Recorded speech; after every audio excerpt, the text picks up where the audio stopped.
ನಮಸ್ಕಾರ ವೀಕ್ಷಕರೇ, ನಿತ್ಯ ಅನುಷ್ಠಾನ ನೇರ ಪ್ರಸಾರ ಕಾರ್ಯಕ್ರಮಕ್ಕೆ ತಮ್ಮೆಲ್ಲರಿಗೂ ಆತ್ಮೀಯವಾದಂತಹ ಸ್ವಾಗತ. ನಾನು ಕಾವ್ಯ.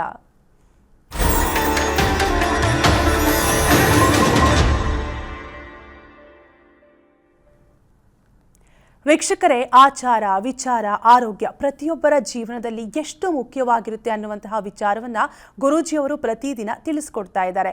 ಇವತ್ತಿನ ಕಾರ್ಯಕ್ರಮದಲ್ಲಿ ದೇವರನ್ನ ಒಬ್ಬೊಬ್ಬರು ಒಂದೊಂದು ರೀತಿಯಲ್ಲಿ ಪೂಜಿಸ್ತಾರೆ. ಕೆಲವರು ಆಡಂಬರದಿಂದ, ವೈಭವದಿಂದ ಪೂಜೆ ಮಾಡಿದ್ರೆ, ಇನ್ನೂ ಕೆಲವರು ಭಕ್ತಿಯಿಂದ ಪೂಜಿಸ್ತಾರೆ. ಹಾಗಾದ್ರೆ ದೇವರನ್ನ ಯಾವ ರೀತಿಯಾಗಿ ಆರಾಧನೆ ಮಾಡಬೇಕು, ಯಾವ ರೀತಿ ಪೂಜೆ ಪುನಸ್ಕಾರ ಮಾಡಬೇಕು, ಜೊತೆಗೆ ಇವತ್ತಿನ ಕಾರ್ಯಕ್ರಮದಲ್ಲಿ ರಾಶಿಗಳ ಫಲಾಫಲ ಯಾವ ರೀತಿಯಾಗಿದೆ, ಇದೆಲ್ಲದರ ಬಗ್ಗೆ ಮಾಹಿತಿ ತಿಳಿಸಿಕೊಡಲು ನಮ್ಮ ಜೊತೆಗಿದ್ದಾರೆ ಯೋಗ ಗುರು, ಖ್ಯಾತ ಜ್ಯೋತಿಷಿ, ವೇದಶಾಸ್ತ್ರ ಪಾರಂಗತರಾದ ಹಂಸಶ್ರೀ ಸವಿತ್ರು ಶರ್ಮಾ ಗುರುಜಿ. ಬನ್ನಿ ಅವರನ್ನ ಕಾರ್ಯಕ್ರಮಕ್ಕೆ ಸ್ವಾಗತಿಸೋಣ. ಗುರುಗಳೇ ನಮಸ್ತೆ, ಕಾರ್ಯಕ್ರಮಕ್ಕೆ ಸ್ವಾಗತ. ಅಪಾರ ಕರುಣಾ ಸಿಂಧುಂ ಸಚ್ಚಿದಾನಂದದಾಯಕಂ ನಮಾಮಿ ಸುಚಿರಂ ನಿತ್ಯಂ ಬಾಲುಕೇಶ್ವರ ಭಾರತೀ. ಶ್ರೀಮಜ್ಜಗದ್ಗುರು ಶ್ರೀ ಶ್ರೀ ಶ್ರೀ ಸಚ್ಚಿದಾನಂದ ಬಾಲಕೇಶ್ವರ ಭಾರತೀ ಮಹಾಸ್ವಾಮಿನೇ ನಮಃ. ಜೈ ಗುರುದೇವ ದತ್ತ. ವೀಕ್ಷಕರೆಲ್ಲರಿಗೂ ಮಂಗಳೋದಯ. ಎಲ್ಲರಿಗೂ ಭಗವಂತ ಸನ್ಮಂಗಳವನ್ನು, ಶುಭವನ್ನು ಉಂಟು ಮಾಡಲಿ. ಎಸ್ ಗುರುಗಳೇ, ಈಗಾಗಲೇ ಹಿಂದಿನ ಸಂಚಿಕೆಯಲ್ಲಿ ದೇವರನ್ನ ಯಾಕೆ ಆರಾಧನೆ ಮಾಡಬೇಕು ಅನ್ನುವಂತಹ ಒಂದು ಅದ್ಭುತವಾದ ವಿಚಾರವನ್ನ ತಿಳಿಸ್ಕೊಟ್ರಿ. ಇನ್ನು ಪ್ರತಿಯೊಬ್ಬರ ಮನೆಯಲ್ಲೂ ಪೂಜೆ ಪುನಸ್ಕಾರ ಮಾಡ್ತಾರೆ, ಮನೆ ದೇವರನ್ನ ಆರಾಧನೆ ಮಾಡ್ತಾರೆ, ಇಷ್ಟ ದೇವರನ್ನು ಕೂಡ ಪೂಜಿಸ್ತಾರೆ. ಆದರೆ ಕೆಲವರು ಒಂದೊಂದು ರೀತಿಯಲ್ಲಿ ಪೂಜೆ ಪುನಸ್ಕಾರದಲ್ಲಿ ತೊಡಗಿಕೊಂಡಿರ್ತಾರೆ. ಕೆಲವರು ವೈಭವದ ಪೂಜೆಯನ್ನ ಮಾಡಿದ್ರೆ, ಇನ್ನು ಕೆಲವರು ಮನಸ್ಸಿನಿಂದ, ಭಕ್ತಿಯಿಂದ ಪೂಜಿಸ್ತೀವಿ ಅಂತ ಹೇಳ್ತಾರೆ. ಈ ಪೂಜೆ ಪುನಸ್ಕಾರಗಳು ಯಾವ ರೀತಿಯಾಗಿರ್ಬೇಕು ಗುರುಗಳೇ? ಹಾಗಾದ್ರೆ ನೋಡಿ, ಮೊಟ್ಟ ಮೊದಲನೇದಾಗಿ ನಾವು ತಿಳ್ಕೊಬೇಕಾಗಿರೋದು ಆಡಂಬರ ಅಂದ್ರೇನು, ವೈಭವ ಅಂದ್ರೇನು, ಭಕ್ತಿ ಅಂದ್ರೇನು. ಈ ಮೂರು ಪದಕ್ಕೆ ನಾವು ಅರ್ಥ ತಿಳ್ಕೊಂಬಿಟ್ರೆ ನಾವು ಈ ಎರಡು ಪ್ರಶ್ನೆಗಳಿಗೂ ಉತ್ತರವನ್ನು ತಿಳಿದವರಾಗ್ತೀವಿ. ಆಡಂಬರ ಅಂದರೆ ಏನು ಅಂತಂದರೆ, ಆನಂದ ತುಂದಿಲರಾಗಿ, ಆನಂದ ಪರವಶರಾಗಿ, ಅಥವಾ ಮಾಡ್ತಾ ಇರ್ತಕ್ಕಂತಹ ಕೆಲಸದಲ್ಲಿ ಪೂರ್ತಿ ನಿಮಗ್ನರಾಗಿ ಹಾರಾಡೋದಕ್ಕೆ ಆಡಂಬರ ಅಂತ ಹೆಸರು. ಕ್ಲೌಡ್ 9 ಅಂತ ಆಂಗ್ಲ ಭಾಷೆಯಲ್ಲಿ ಹೇಳ್ತಾರೆ ನೋಡಿ. He is in the cloud 9 ಅಂತಾರೆ. ಅವ್ನು ಹಿಡಿಯೋಕ್ಕೆ ಆಗೋಲ್ಲ, ಅವನೇನು ಹಾರಾಡ್ತಾ ಇದ್ದಾನೆ ಅಂತಾರಲ್ಲ. ಹಾರಾಡೋದು ಅಂದ್ರೆ ಏನು ಅಂತಂದರೆ, ಮನಸ್ಸು ಅಷ್ಟು ಪ್ರಫುಲ್ಲವಾಗಿ, ಸಂತಸಭರಿತವಾಗಿ, ಎಕ್ಸ್ಟಸಿ ಅಂತ ಹೇಳ್ತಾರೆ ಆಂಗ್ಲ ಭಾಷೆಯಲ್ಲಿ. ಆ ರೀತಿಯಾಗಿ ಹಾರಾಡೋದಕ್ಕೆ ಆಡಂಬರ ಅಂತ. ವಸ್ತುನಿಷ್ಠವಾಗಿರ್ತಕ್ಕಂತಹ ಪದ ಅಲ್ಲ. ಎರಡನೇದು ವೈಭವ ಅಂದರೆ ಏನು ಅಂತಂದರೆ, ಭವ ಅಂತಂದರೆ ಬಹಳ ಸಂಕಷ್ಟಗಳ ಒಂದು ಸರಮಾಲೆ. ಈ ಭೂಮಿಯಲ್ಲಿ ಏನೇನು ಮನುಷ್ಯ ಕಷ್ಟಪಡ್ತಾನೋ ಅದು. ವೈಭವ ಅಂದರೆ ಈ ಒಂದು ಭೂಮಿಯನ್ನು ಅಥವಾ ನಮ್ಮ ವಾತಾವರಣವನ್ನು ನಾವು, ಇದು ಭೂಲೋಕ ಅಲ್ಲ, ಇದು ದೇವಲೋಕವೋ, ಸ್ವರ್ಗಲೋಕವೋ, ಸತ್ಯಲೋಕವೋ, ತಪೋಲೋಕವೋ, ಜನೋಲೋಕವೋ ಅನ್ನೋ ರೀತಿಯಲ್ಲಿ ಅದನ್ನು ನಾವು ಒಂದು ಸೀಮಿತವಾಗಿರ್ತಕ್ಕಂತಹ ಒಂದು ಅವಧಿಗೋ, ದಿನಕ್ಕೋ, ಕ್ಷಣಕ್ಕೋ ಅದನ್ನು ಬದಲಾವಣೆ ಮಾಡುವುದಕ್ಕೆ ವೈಭವದ ಪೂಜೆ ಅಂತ ಹೆಸರು, ವೈಭವ ಅಂತ ಹೆಸರು. ಭಕ್ತಿ ಅಂದ್ರೇನು? ಹೇಗೆ ಹೇಳ್ತೀರಿ ಭಕ್ತಿನ? ಭಕ್ತಿಗೆ ನಿರ್ವಚನ ಏನು? ಭಕ್ತಿಯನ್ನು ಹೇಗೆ ಅದನ್ನು ಹೇಳ್ತಕ್ಕಂಥದ್ದು ಅಂತಂದರೆ, ಭಕ್ತಿ ಅಂತಂದರೆ ಭಜನೆ ಮಾಡೋದು ಅಂತ ಶಾಸ್ತ್ರದಲ್ಲಿ ಹೇಳಿಲ್ಲ. ಪದೇ ಪದೇ ದೇವಸ್ಥಾನಕ್ಕೆ ಹೋಗಿ ಅಡ್ಡಿ ಬೀಳೋದು ಅಂತ ಕೂಡ ಹೇಳಿಲ್ಲ. ದೇವಸ್ಥಾನಕ್ಕೆ ಹೋಗುವವರು ಅಥವಾ ದೇವರ ಪೂಜೆಯನ್ನು ಮಾಡುವವರು ಎರಡು ಕಾರಣಕ್ಕೆ ಮಾತ್ರ ಮಾಡ್ತಾ ಇದ್ದಾರೆ. ಏನದು? ಮೊದಲನೆಯದ್ದು ಭಯ. ಹೋಗದೇ ಇದ್ದರೆ ದೇವರು ಈ ಪೋಲಿ ಪಟಾಲಂ ಥರ ಬಂದ್ಬಿಟ್ಟು ಎಲ್ಲಿ ನಮಗೆ ತೊಂದರೆ ಮಾಡಿಬಿಡ್ತಾನೋ ಅಂತ. ಅಂದರೆ ಒಂದು ರೌಡಿ ಥರ ನೋಡ್ತಾ ಇದ್ದಾರೆ ದೇವ್ರನ್ನ. ದೊಡ್ಡದಾಗಿರ್ತಕ್ಕಂತಹ ಒಬ್ಬ ಆ್ಯಂಟಿ ಸೋಷಿಯಲ್ ಎಲಿಮೆಂಟ್ ಇದ್ದರೆ, ಈ ಆಡುಭಾಷೆಯಲ್ಲಿ ಹೇಳ್ತಾರೆ ನೋಡಿ, ಮಾಮೂಲಿ ಕೊಡೋದು ಅಂತ, ಹಫ್ತಾ ಕೊಡೋದು ಅಂತ. ಆ ರೀತಿಯಾಗಿ ದೇವಸ್ಥಾನಕ್ಕೆ ಹೋಗಿ ಕೂದಲು ಕೊಡೋದು, ಆ ರೀತಿಯಾಗಿ ದೇವಸ್ಥಾನದ ಹುಂಡಿಗೆ ದುಡ್ಡನ್ನು ಹಾಕುವುದು, ಪೂಜೆ ಮಾಡಿಸೋದು, ಅಭಿಷೇಕ ಮಾಡಿಸೋದು, ವಸ್ತ್ರ ಕೊಡೋದು, ನೈವೇದ್ಯಕ್ಕೆ ಕೊಡೋದು ಎಲ್ಲ ಮಾಡ್ತಾ ಇರೋದು ಮೊದಲನೇದು ಭಯದಿಂದ. ಇದು ಒಂದು 50% ಜನ. ಇನ್ನು 50% ಜನ ಯಾವುದು ಅಂತಂದರೆ, ತಮಗೆ ಕೆಲಸ ಆಗಬೇಕು ಅನ್ನುವ ಕಾರಣದಿಂದ ಲಂಚದೋಪಾದಿಯಲ್ಲಿ ಹೋಗಿ ದೇವರಿಗೆ ಕಾಣಿಕೆ ಹಾಕೋದು, ಪೂಜೆ ಮಾಡಿಸೋದು. ಅಂದರೆ ಗಿವ್ ಆ್ಯಂಡ್ ಟೇಕ್, ಬಾಟ್ರಿಂಗ್ ಸಿಸ್ಟಮ್. ಪೂಜೆ ಮಾಡಿಸಿದ್ದೀನಿ, ಎಷ್ಟೋ ಜನ ಹೇಳ್ತಾರೆ ಪೂಜೆ ಮಾಡಿಸಿದ್ರೆ ಒಳ್ಳೆಯದೇ ಆಗೋದಿಲ್ಲ. ಅವರಿಗೆ ಈ ವಿಚಾರವೇ ಅರ್ಥ ಆಗಿಲ್ಲ.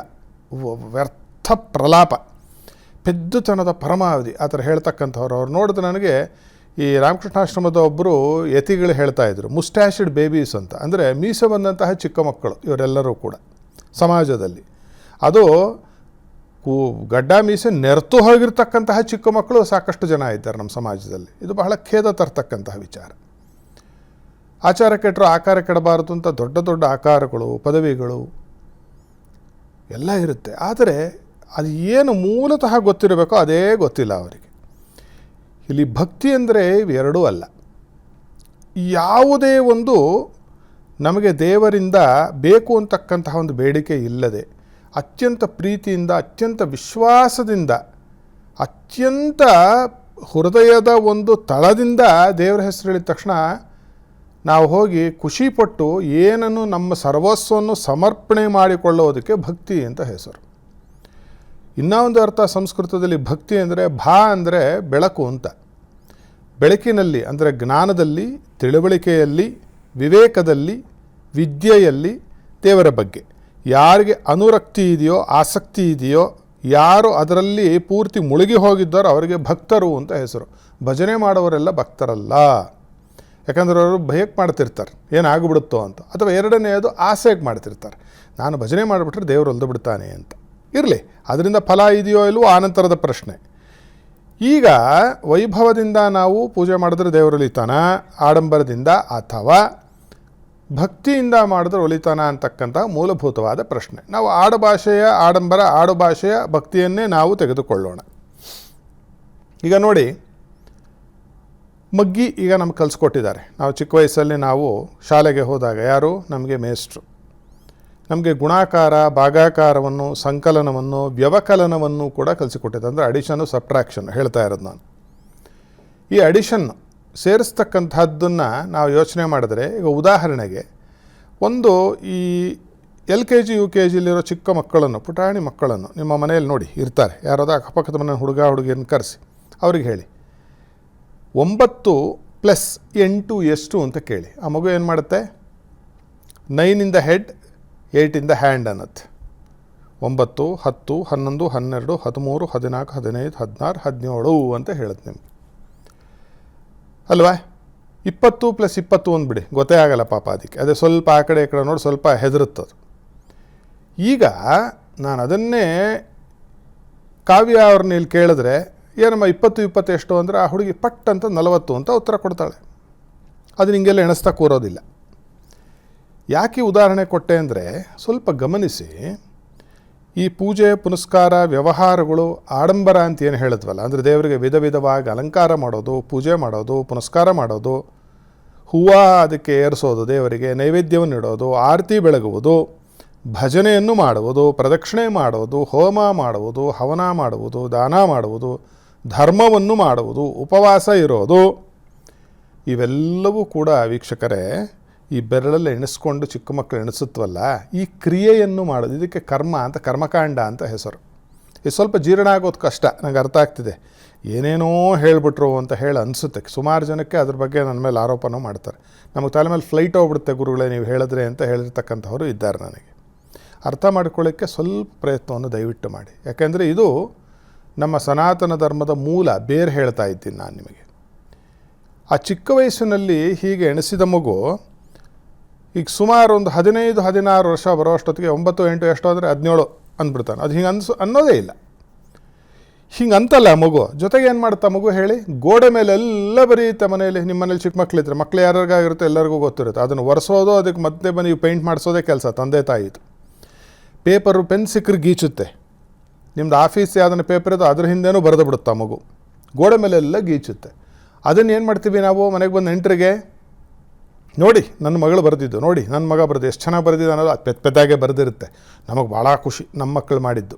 ಅದೇ ಪಕ್ಕದ ಮನೆಯವ್ರು ಹೇಳಿದ್ರೆ ಅದೇನು ತೋರಿಸ್ಕೋತಾರೋ, ಅವ್ರದ್ದೇ ಮಕ್ಕಳದೇ ಹೇಳ್ತಿರ್ತಾರೆ. ಆಮೇಲೆ ಮಕ್ಕಳು ಏನಾದರೂ ಹಿರಿಯರು ಬಂದರೆ ಮಕ್ಕಳು ಕರಿತೀವಿ, ಪಾಪುಟ ಇಲ್ಲಿ ಏನು ಅಂತಂದರೆ, ಅಂಕಲ್ ಬಂದಿದ್ದಾರೆ ಒಂದು ಹಾಡು ಹೇಳು ಅಂತೆ. ಅದೊಂದು ಹಾಡು ಹೇಳುತ್ತೆ ಪಾಪ. ಅಥವಾ ಇನ್ನೂ ಸ್ವಲ್ಪ ಮುಂದಕ್ಕೆ ಹೋಗಿ ಜನ ಇದ್ದಾರೆ, ಆಂಟಿ ಅಂಕಲ್ ಬಂದಿದ್ದಾರೆ ಡ್ಯಾನ್ಸ್ ಮಾಡಿ ತೋರಿಸು, ನೀವು ಭರತನಾಟ್ಯ ಕ್ಲಾಸ್ಗೆ ಹೋಗ್ತಿದೆಯಲ್ಲ ಅಂತ ಅದೊಂದು ಕುಣಿದು ತೋರಿಸುತ್ತಾ ಮಗು. ಇದು ಆಡಂಬರ ವೈಭವ ಅಲ್ವೇ? ಅದೇ ಈಗ ಯುಕ್ತ ವಯಸ್ಸಿಗೆ ಬಂದಿರತಕ್ಕಂಥ ಒಂದು 25 ವರ್ಷ ಗಂಡು ಮಗನ ಹೆಣ್ಮಗನ ಅಂಕಲ್ ಆಂಟಿ ಬಂದಿದ್ದಾರೆ ಹಾಡು ಹೇಳು ಅಂದ್ರೆ ಹೇಳ್ತವೇನೋ, ನಿಂಗೆಲ್ಲ ಪೆದ್ದ ತಲೆ ಕೆಟ್ಟಿದ್ದೆ ಹೋಗಪ್ಪ ನಿನಗೆ ಅಂದ್ಬಿಟ್ಟು ಹೊರಟೋಗುತ್ತೆ. ಈ ರೀತಿಯಾಗಿ ಪ್ರಕಟ ಮಾಡ್ತಕ್ಕಂತಹ ಚರ್ಯಗಳಿದೆಯಲ್ಲ, ಇದು ಪ್ರಾರಂಭದಲ್ಲಿ ದೇವರನ್ನು ಒಲಿಸಿಕೊಳ್ಳಲು ಅಥವಾ ಅನುಸಂಧಾನವನ್ನು ಮಾಡಬೇಕಾದರೆ ಆಡಂಬರ ವೈಭವದಿಂದಲೇ ಶುರುವಾಗಬೇಕಿದು.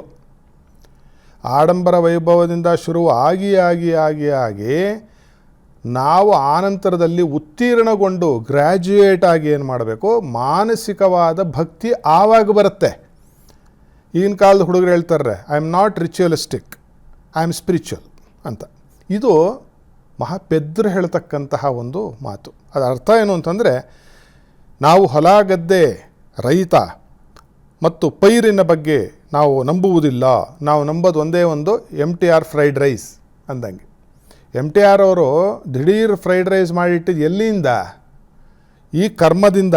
ನಮ್ಮ ರೈತರು ಆ ಅಕ್ಕಿಯನ್ನು ಬೆಳೆದು ನಮಗೆ ಕೊಟ್ಟಿದ್ದಕ್ಕೆ ಮಡಕೆ ಹೊಡೆದು, ಬಿತ್ತು, ಉತ್ತು, ಅದಕ್ಕೆ ಔಷಧಿಗಳ ಸಿಂಪಡಣೆ ಮಾಡಿ, ಅದಕ್ಕೆ ಗೊಬ್ಬರ ಹಾಕಿ, ಅದನ್ನು ಕಟಾವು ಮಾಡಿ, ಅದನ್ನು ಕಣಕ್ಕಾಕಿ, ಅದನ್ನು ತೂರಿ, ಆ ಭತ್ತದ ಮೇಲಿರ್ತಕ್ಕಂಥ ಹೊಟ್ಟನ್ನು ತೆಗೆದು ಅದಕ್ಕೆ ಪಾಲಿಶ್ ಹಾಕಿ ಕೊಟ್ಟ ನಂತರದಲ್ಲಿ ನಿಮ್ಮ ಮನೇಲಿ ಅನ್ನ ಆಯಿತು. ಅನ್ನ ಅಂತಕ್ಕಂಥದ್ದು ನೀವು ಕರಿತಕ್ಕಂತಹ spirituality. If you believe in spirituality, you are ought to believe in all the rituals. ಇಲ್ಲದೇ ಇದ್ದರೆ ಅಲ್ಲಿಂದ ನಿಮಗೆ ಆ ಸ್ಪಿರಿಚುಯಾಲಿಟಿ ಹುಟ್ಟುವುದಿಲ್ಲ. ಅದೇ ರೀತಿಯಾಗಿ ಭಕ್ತಿ ಅಂದರೆ ಏನು ಅಂತಂದರೆ, ಭಕ್ತಿ ನೀವು ಮಾಡ್ತಕ್ಕಂತಹ ಕರ್ಮಗಳ ಒಂದು ಪರ್ಯವಸಾನ. ಅದು ಎಂಡ್ ಪ್ರಾಡಕ್ಟ್ ಆಫ್ ನೀವು ಮಾಡ್ತಕ್ಕಂತಹ ಪೂಜೆ, ಪುನಸ್ಕಾರ, ಆಡಂಬ, ವೈಭವ ಅಂತ ಏನು ಕರಿತಿದ್ದೀರಿ ಆಡಭಾಷೆಯಲ್ಲಿ. ಈಶ್ವರನಿಗೆ ಯಾಕೆ ಹಾಕಬೇಕು ತಲೆ ಮೇಲೆ ಹಾಲು, ಅದನ್ನು ಬಡಬಗ್ಗರಿಗೆ ಹಂಚಬೇಕು? ಇದನ್ನು ಆಡ್ಕೊಳ್ಳೋದಕ್ಕೆ ಸಿನಿಮಾದಲ್ಲೂ ತೆಗೆದುಬಿಟ್ರು. ನಮ್ಮವ್ರು ಪೆದ್ರು ಬಾಯಿ ಮುಚ್ಕೊಂಡು ಕೂತಿದ್ದಾರೆ ನಮ್ಮ ಸನಾತನ ಧರ್ಮೀಯರು. ಏನು ಬೇಕಾದರೂ ಆಡ್ಕೊಳ್ಳಿ ನಮ್ಮ ಕ್ರಿಯೆಗಳನ್ನ, ನಮ್ಮ ಪೂಜೆಗಳನ್ನ. ಅನ್ಯ ಧರ್ಮೀಯರ ಬಗ್ಗೆ ಮಾಡಿ ತೋರಿಸಿ ಸ್ವಾಮಿ ಒಂದು ಸಿನಿಮಾ ಆ ಥರದ್ದು. ನೀವು ಯಾವ ಧರ್ಮ ಅಂತ ನಿಮ್ಮ ತಗೋ, ನನ್ನ ಬಾಯಿ ಬಿಡಿಸ್ಬೇಡಿ, ಮಾಡಿ ತೋರಿಸಿ.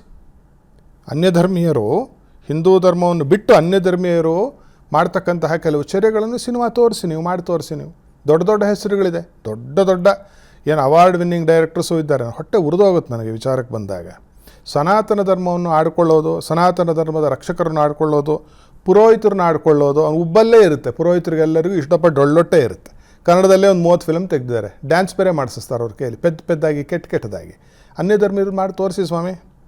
ನೀವು ನಿಜವಾದ ಆ ಥರದ್ದು ಏನಾದರೂ ನಿಮಗೆ ಶೌರ್ಯ ಇದ್ದರೆ, ಪ್ರತಾಪ ಇದ್ದರೆ, ಇದೆಲ್ಲವೂ ಕೂಡ ಏನಂತಂದರೆ ನಿಮ್ಮ ತಂದೆ, ನಿಮ್ಮ ತಾಯಿಯನ್ನು, ನಿಮ್ಮ ಸಂಸ್ಕೃತಿಯನ್ನು ನೀವು ಆಡ್ಕೊಂಡು ನಕ್ಕ ಹಾಗೆ ನಾಚಿಕೆ ಆಗಬೇಕು ನಮ್ಮೆಲ್ಲರಿಗೂ ಈ ಥರದ ಕೆಲಸ ಮಾಡುವುದಕ್ಕೆ.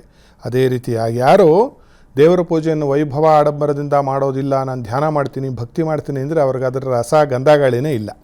ಅಂದರೆ ಚಿಕ್ಕ ವಯಸ್ಸಲ್ಲಿ ಅವ್ರು ಸ್ಕೂಲ್ಗೆ ಹೋಗಿ ಅಡಿಷನ್ ಕಲ್ತಿಲ್ಲ. 9 in the head, 8 in the fingers, 8 in the hand ಅಂತ. ಅದನ್ನು ಮಾಡಿದ ಮೇಲೆ ತಾನೇ 9 ಅಂದರೆ 81 ಅಂತ ಹೇಳೋದು. ಹೇಳಿ ತೋರಿಸಿ. 1ನೇ ಕ್ಲಾಸು ಹುಡುಗನ ಕೈಲಿ 15 16 ಮೊಗ್ಗೆ ಹೇಳಿಸಿ, ನೀವು ಆಗೋದಿಲ್ಲ. ಅಲ್ಲಿಂದ ಬರಬೇಕು. ಹೇಗೆ ಆ ಮಗು ಪಾಸಾಗ್ತಾ ನಾಳೆ ದಿವಸ ಒಂದು 20-25 ವರ್ಷ ಆದ ತಕ್ಷಣ ಹೀಗೆ ಚಿಟಿಕೆ ಹೊಡೆಯೋದ್ರಲ್ಲಿ ಉತ್ತರವನ್ನು ಕೊಡ್ತಾನೋ ಗಣಿತಕ್ಕೆ, ಚಿಕ್ಕದಾಗಿ ಶುರುವಾಗಿ ಪೂಜೆ ಪುನಸ್ಕಾರವನ್ನು ಮಾಡಿಕೊಂಡು ಬಂದರೆ ಆವಾಗ ಮಾನಸಿಕವಾದ ಭಕ್ತಿ ಹುಟ್ಟುತ್ತೆ. ಭಕ್ತಿ ಅಂದರೆ ಏನು ಅಂತಕ್ಕಂತಹ ಯಾರಿಗೂ ಏನು ತಿಳುವಳಿಕೆಯೇ ಇಲ್ಲ. ಅನನ್ಯವಾಗಿ ನೀವು ಪ್ರೀತಿ ಮಾಡಬೇಕು ದೇವರನ್ನು. ಸರಿ, ಈಗ ಪ್ರೀತಿ ಮಾಡ್ತೀರಿ. ಈಗ ನಿಮ್ಮ ಹೆಂಡತಿಯನ್ನು ಪ್ರೀತಿ ಮಾಡ್ತೀರಿ, ಗಂಡನ ಪ್ರೀತಿ ಮಾಡ್ತೀರಿ, ಮಕ್ಕಳನ್ನ ಪ್ರೀತಿ ಮಾಡ್ತೀರಿ, ಅಪ್ಪ ಅಮ್ಮನ ಪ್ರೀತಿ ಮಾಡ್ತೀರಿ. ಹೆಂಗೆ ಗೊತ್ತಾಗುತ್ತಮ್ಮ ನೀವು ಪ್ರೀತಿ ಮಾಡೋದು? ಹಿಂಗೆ ತೋರಿಸ್ತೀರಿ. ಹಿಂಗೆ ಗುಂಡು ಕಲ್ ಥರ ಕೂತ್ಬಿಟ್ಟು ನಾನು ನಿಮ್ಮನ್ನು ಪ್ರೀತಿ ಮಾಡ್ತೀನಿ ಅಂತಂದರೆ, ನಾನು ಮಾನಸಿಕವಾಗಿ ನಿಮ್ಮ ಪ್ರೀತಿ ಮಾಡ್ತೀನಿ. ಸ್ವಾಮಿ, ನೀವು ಮಾನಸಿಕವಾಗಿ ಪ್ರೀತಿ ಮಾಡಿದ್ರಷ್ಟು ಬಿಟ್ಟರಷ್ಟು. ನೀವು ಹೆಂಡತಿ ಮಕ್ಕಳು ಚೆನ್ನಾಗಿ ನೋಡ್ಕೊಳ್ಳೋದು, ಅವ್ರ ಜತನ ಮಾಡೋದು, ಅವ್ರನ್ನ ಕಾಪಾಡೋದು, ಚೆನ್ನಾಗಿ ವಿಶ್ವಾಸ ನೋಡಿ ಅನ್ನ ಆಹಾರ ಬಟ್ಟೆ ಬರೆಯನ್ನು ಕೊಟ್ಟರೆ ಅದು ಪ್ರೀತಿ ಅಂತ ಹೆಸರಲ್ವಾ? ಸಾಕಾರವಾಗಿ ದೇವರನ್ನು ಪೂಜೆ ಮಾಡುವವರು ಮನೆಯಲ್ಲಿ, ನಿರಾಕಾರದ ಪೂಜೆ ಯಾರಿಗೂ ಸಾಧ್ಯ? ರಾಮಕೃಷ್ಣ ಪರಮಹಂಸರಿಗೆ ಸಾಧ್ಯ ಆಗಲಿಲ್ಲ ಎಷ್ಟೋ ದಿನಗಳು. ಅವರು ಸಾಕಾರವಾಗಿ ಕಾಳಿ ಮಾತೆ ಪೂಜೆಯನ್ನು ಮಾಡ್ತಿದ್ದಿದ್ದು. ಈ ಬೊಕಳೆ ಬಿಟ್ಕೊಂಡು ಓಡೋಕ್ಕೆ ಏನೂ ತೊಂದರೆ ಇಲ್ಲ, ದೇವರೆಲ್ಲ ಕಡೆ ಇದ್ದಾನೆ. ಇವೆಲ್ಲ ಪೆದ್ದುತನ, ಇವೆಲ್ಲ ಅವಿವೇಕದ ಮಾತು, ಇವೆಲ್ಲ ಸ್ವಲ್ಪ ಬಿಟ್ಟು ಪ್ರಾಕ್ಟಿಕಲ್ಲಾಗಿ ಸ್ವಲ್ಪ ಯೋಚನೆಯನ್ನು ಮಾಡೋಕ್ಕೆ ಕಲ್ತ್ಕೊಳ್ಳೋಣ ನಾವೆಲ್ಲರೂ ಕೂಡ ಸಮಾಜದಲ್ಲಿ. ಸನಾತನ ಧರ್ಮನೂ ಉಳಿದೋಗುತ್ತಿಲ್ಲ ಅಂದರೆ ಇದು ಅಳಿಸಿ ಹೋಗುತ್ತೆ. ಎಚ್ಚರವಾಗಿರಿ, ಬಹಳ ದೊಡ್ಡ ತೊಂದರೆಗೆ ಸಿಕ್ಕಾಕೋತೀರ ಹೋಗ್ತಾ ನೀವೆಲ್ಲರೂ ಕೂಡ. ಈ ಮುರಿಯೋದನ್ನು ಬಿಡಿ, ನಮ್ಮತನವನ್ನು ನಾವು ಆಡ್ಕೊಳ್ಳೋದನ್ನು ಬಿಡಿ. ಇದೆಲ್ಲವನ್ನು ಬಿಟ್ಟು ಬಾಯಿ ಮುಚ್ಕೊಂಡು ಹಿರಿಯರು ಹೇಳಿದ್ದನ್ನು ಮಾಡ್ತಾ ಹೋದರೆ ಸಾಕಷ್ಟು ನಮ್ಗೆ ಒಳ್ಳೆಯದಾಗುತ್ತೆ. ಇದು ಸಾಕಷ್ಟು ಪುರಾವೆಗಳೂ ಇದೆ. ಭಾಳ ತೊಂದರೆ ಬಂದಾಗ ಅವು ಹೇಳಿದ್ದೆಲ್ಲ ಮಾಡ್ತಾರೆ ಜನ. ತೊಂದರೆ ಬರೋವರೆಗೂ ಬಿಟ್ಕೋಬೇಡಿ ಅಂತ ಅಷ್ಟೇ ನಾನು ಹೇಳ್ತಾ ಇರ್ತಕ್ಕಂಥದ್ದು. ಇಲ್ಲಿ ಆ ಪ್ರೀತಿಯನ್ನು ವ್ಯಕ್ತಪಡಿಸೋದು ದೇವರ ಬಗ್ಗೆ ಸಾಕಾರವಾಗಿ ಅಂತಂದರೆ ಒಬ್ಬ ಮನುಷ್ಯರು ಕೂತಾಗ ಅವ್ರಿಗೆ ನಾವು ಏನೇನು ಮಾಡ್ತೀವೋ, ಮನೆಗೆ ಬಂದಾಗ ಸ್ವಾಗತವನ್ನು ಕೋರ್ತೇವೆ, ಬನ್ನಿ ಬನ್ನಿ ಅಂತೀವಿ. ಮನೆಗೆ ಬಂದರೆ ನೆಂಟರು ಏನಂತೀವಿ, ಪ್ರೀತಿ ಇದ್ದರೆ ಓ ಬನ್ನಿ ಬನ್ನಿ, ಭಾಳ ಸಂತೋಷ ಬಂದಿದ್ದು, ಭಾಳ ದಿನ ಆಗಿತ್ತು ನಿಮ್ಮನ್ನು ನೋಡಿ, ಬನ್ನಿ ಕೂತ್ಕೊಳ್ಳಿ, ಏನು ತೊಗೋತೀರಾ, ಕಾಫಿ ಟೀ ಬೋರ್ನ್ವಿಟಾ ಎಲ್ಲ ಕೇಳ್ತೀರಾ, ಊಟಕ್ಕೆ ಹೇಳಿ ಅಂತೀರಾ. ದೇವರು ಹಾಗೆ ಸ್ವಾಗತವನ್ನು ಮಾಡೋದು, ಆಸನವನ್ನು ನೀಡೋದು, ತಿಂಡಿ ತಿನಿಸನ್ನು ಕೊಡೋದು. ನೆಂಟರು ಬಂದ ತಕ್ಷಣ ಭಾಳ ಪ್ರೀತಿ ನಿಮಗೆ, ನೀವು ಮಾತಾಡಿಸೋದೇ ಇಲ್ಲ. ಅರ್ಥ ಏನು, ವಾಪಸ್ ಹೊರಟೋಗ್ತಾರೆ ನೆಂಟರು.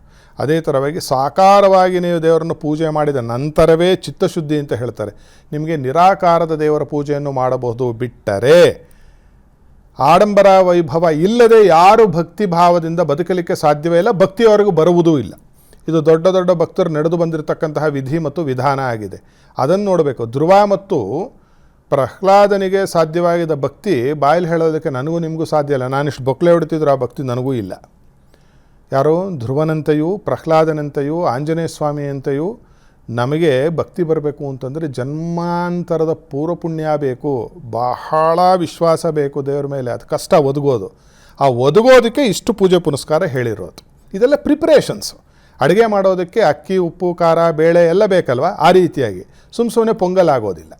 ಆ ರೀತಿಯಾಗಿ ವೈಭವ ಆಡಂಬರದಿಂದಲೇ ಆನಂತರದಲ್ಲಿ ಭಕ್ತಿಯಾಗಿ ಅದು ಪರ್ಯವಸಾನವಾಗುತ್ತೆ, ಅದು ಪರಿವರ್ತನೆ ಆಗುತ್ತೆ. ಆದ್ದರಿಂದ ನಮಗೆ ವೈಭವ ಆಡಂಬರ ಬೇಕು. ಮನೆಯಲ್ಲಿ ಪೂಜೆ ಪುನಸ್ಕಾರ ಮಾಡಲೇಬೇಕು. ಮಾಡಿ, ಎಷ್ಟು ವೈಭವ ಮಾಡ್ತೀರೋ, ಎಷ್ಟು ಆಡಂಬರ ಮಾಡ್ತೀರೋ ದೇವರಿಗೋಸ್ಕರ ಮಾಡಿ, ದೇವರಿಗೋಸ್ಕರ ಮಾಡಿ. ಜೀವನದಲ್ಲಿ ದೊಡ್ಡದಾಗಿರ್ತಕ್ಕಂತಹ ಮಾರ್ಪಾಡು ಬರದೇ ಇದ್ದರೆ ಆವಾಗ ಬಂದು ನನ್ನನ್ನು ಪ್ರಶ್ನೆ ಮಾಡಿ ಉತ್ತರವನ್ನು ಕೊಡ್ತೇನೆ.